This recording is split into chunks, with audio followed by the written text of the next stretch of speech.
I do. I do. Right. And what's this? What's all these down here for? Come have a look at you. What for? Do you want to come do this? It's my birthday, you know. Bloody down here on my birthday. What'd you credit it, eh? Still, we've got to bloody do it, though, haven't we? Anything else will do it for me.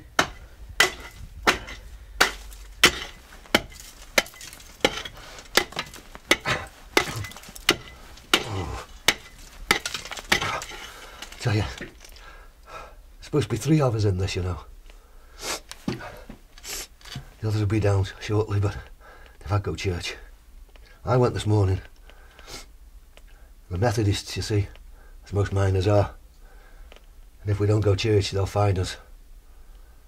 That's the problem. And talking of everything else, our glorious mine owner, he likes finding us as well. These posts, we have to rent these off him. Every one of them.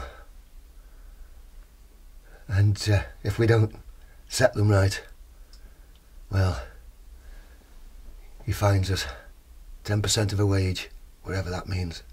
I know it's usually a lot. And if we set a post and we think it's too dangerous to pull out because the weight of the roof is on it, and if we pull it out it's going to kill us, well, he makes us buy that post so we can do with it what we want. And then of course his fining system works. If we've set the posts too far apart, well, he says we're skinding up, so he fines us 10% of a wage.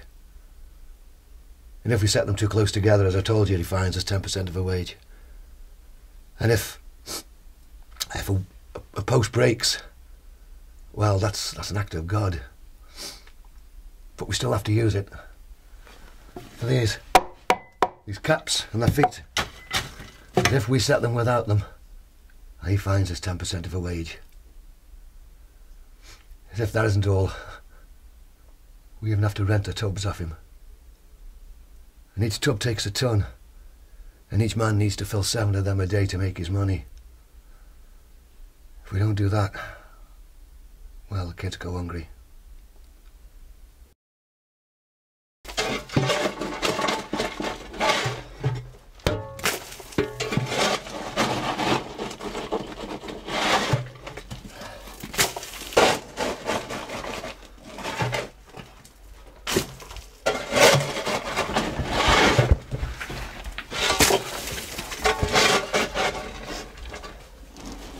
Because it's not just the mine owner that can take our lives off us. There's something else. And it's down here all the time. You probably call them gases, we call them damps. I don't know why we call them damps. But I know they take lives. I've seen them take so many. And I suppose out of all those gases, the worst one as I know of is one we call black damp.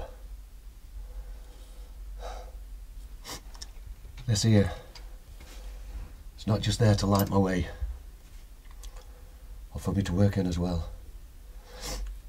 It's my friend. He tells me when these gases are about. The black damp though, that's a nasty one. It sort of goes through the gantries and the roads like some invisible ghost, like a phantom, and it just takes you. And then there's after damp. Don't really know where that comes from. Some say it comes from the coal, but I don't know. I don't know. But if that comes from coal, where does the black damp come from? Fire damp, though, we can understand that. That's everywhere. And my lamp tells me that. Because when the fire damps about, the flame goes bright and high and like blue on it. But when the black damps around, the flame goes low and goes out. And usually when that's gone out, you're dead.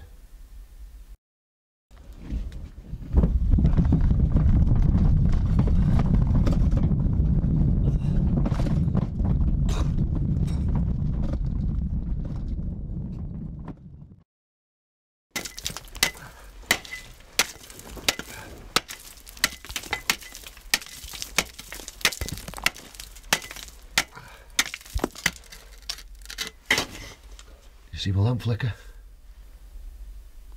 That's telling me it's time for go. It's probably my oil's being used up now. Just a slight flicker. Well, that's enough to tell me. Gotta load that wagon now. I've loaded one. That's my second. I'll be loading. And my two friends, when they come down later, they'll load 2 each. That'll give us 6. And they'll start on another one from the morning. So tomorrow morning when I come down, that'll be the 7. That should make us some money for us. So now, I'm gonna have to load it.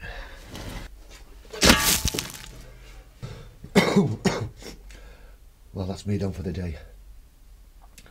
I'll get my coat and I'll push this one out. And then that's me gone. Pretty soon now, the second eldest son, Arthur, he's 10. And he'll be coming work down here. And this is where he'll be working in the pit bottom as a tug boy. I do worry about him though, you know. It's a dangerous job here. This is one of the jobs as he has to do is getting these tubs ready. So many tug boys get killed working here. And it's frightening to think as he could be one of them. It's easy enough. It just needs to be quick. These wagons are on chains. And they come down the pit in ones. And then lads like my Arthur will be putting these chains on these wagons, making a raft of them of 7 or 8. And these will be going to the coal faces.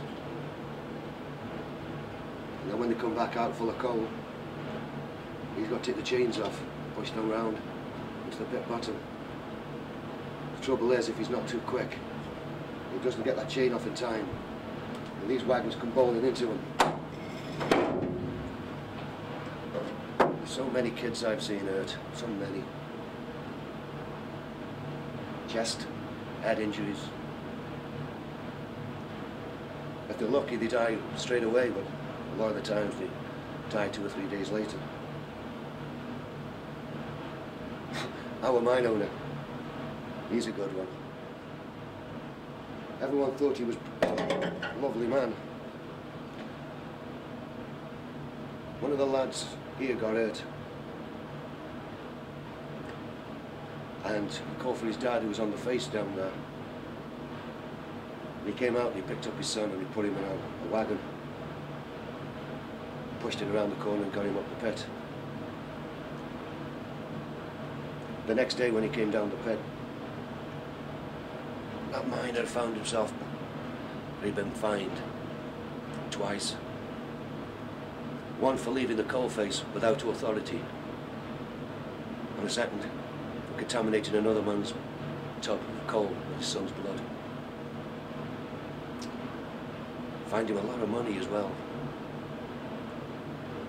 Trouble is, his son died 3 days later. We had a bit of a collection for him, as much as we could afford, a penny here, half a penny there. He doesn't bring back his son, does it?